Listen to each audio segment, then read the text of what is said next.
বাংলাদেশকে ভারত মুক্ত করতে হবে। কারণ হলো ভারত বাংলাদেশের জন্য কখনো ভালো কিছু বয়ে আনেনি। আপনারা জানেন হাদি হত্যার যে হত্যাকারী আর কি, তাকে আশ্রয় দিয়েছে এই ভারত।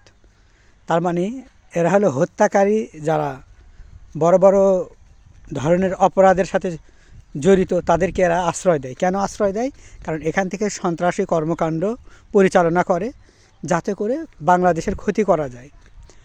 আপনারা জানেন ইতিমধ্যে এই যে হাদিকে যে হত্যা করছে, পাকিস্তানি মিডিয়া চ্যানেলগুলোতে প্রচুর পরিমাণে দেখানো হচ্ছে এবং বলা হচ্ছে যে আমাদের ভাইকে মারছে।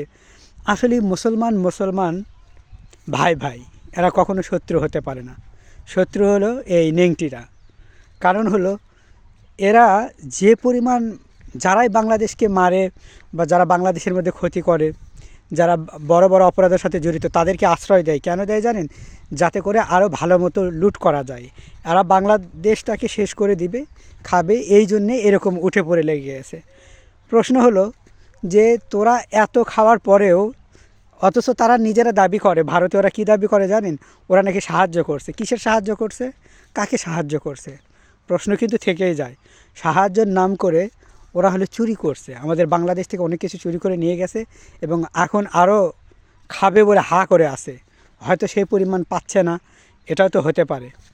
বাংলাদেশকে শ্মশান করছে এই ভারতীয় হিন্দুরা। আবার যদি একটা জিনিস লক্ষ্য করে দেখেন, একদল উগ্রবাদী হিন্দু দেখলাম পতাকা, এই বাংলাদেশি পতাকা তারা পুঁততেছে। আমার কথা, এখন তোদের ভারতীয় পতাকা যদি পায়খানা কেউ ঘেরাও করে, বাথরুম ঘেরাও করে হিনি, তাহলে কি করবে? এই জন্যে কারো পতাকাকে অসম্মান করা এগুলো উচিত না। দীপুর ব্যাপারে যে তোরা যে বড় বড় লেকচার দিস যে কি দীপুকে হত্যা করছে, তো দীপুকে হত্যা করছে তার জন্য 12 জনকে ধরছে এবং এই দীপু কিন্তু ইসলামের নামে অবমাননা করছে, এরকমও শোনা যাচ্ছে। তো তোমরা তো পারতে, তোমরা বলো, সকলকে বলো, যতগুলো হিন্দু আছে এই বাংলাদেশে যে ইসলাম সম্পর্কে কটূক্তি করতে নিষেধ করো।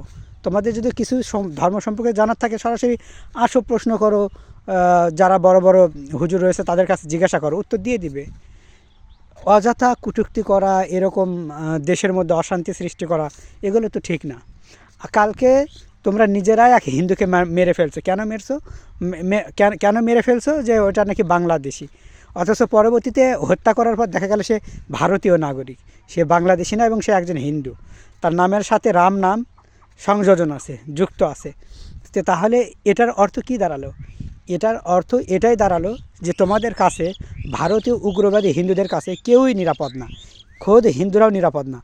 এরা নিজের স্বার্থে যে কোনো মুহূর্তে নিজের রং পাল্টাতে পারে, নিজের ভেষ পাল্টাতে পারে, চেহারা পাল্টাতে পারে, পোশাক পরিচ্ছদ যত কিছু আছে নিজের স্বার্থের জন্য এরা সব কিছু করতে পারে। ইতিমধ্যে দেখলাম যে ডক্টর ইউনূসের ছবিগুলো পুড়তেছে। তো এগুলো পুড়লেই কি মানুষ যদি শেষ হয়ে যেত, তাহলে তো ভারতকে বানিয়ে আগেই পুড়ে শেষ করে দিত। এগুলো আসলে কিছুই না, এগুলো হিংসার আগুন। ভারতীয় হিন্দুদের এত হিংসা, গিটে গিটে হিংসা, এরা হলো গিট শয়তানি, গিরায় গিরায় শয়তানি বুদ্ধি। আজ পাকিস্তান যেভাবে আমাদেরকে আপন ভেবে টেনে নিচ্ছে, আমরা বাংলাদেশ আর পাকিস্তান যদি এক হয়ে যাচ্ছে, ইনশাল্লাহ হয়ে যায়, তাহলে কিন্তু আমরা অনেক বড় শক্তিতে পরিণত হব। তখন ভারত কোথায় যাবে?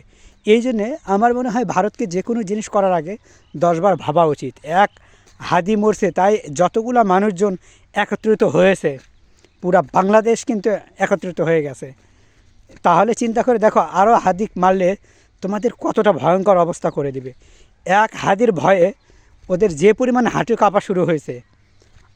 তাহলে সবাই যদি আমরা একত্রিত হই এবং পাকিস্তান আর বাংলাদেশ আমরা যদি একত্রিত হয়ে যাই, তাহলে ভারতের কপালে অশেষ দুঃখ রয়েছে। এই জন্য বলছি, যে কোনো কাজ করার আগে অবশ্যই ভেবেচিন্তে করা দরকার। না ভেবেচিন্তে করে এই লাফালাফি করে কোনোই লাভ নেই। ভবিষ্যতে ক্ষতি তো সেই নিজেদেরই হবে।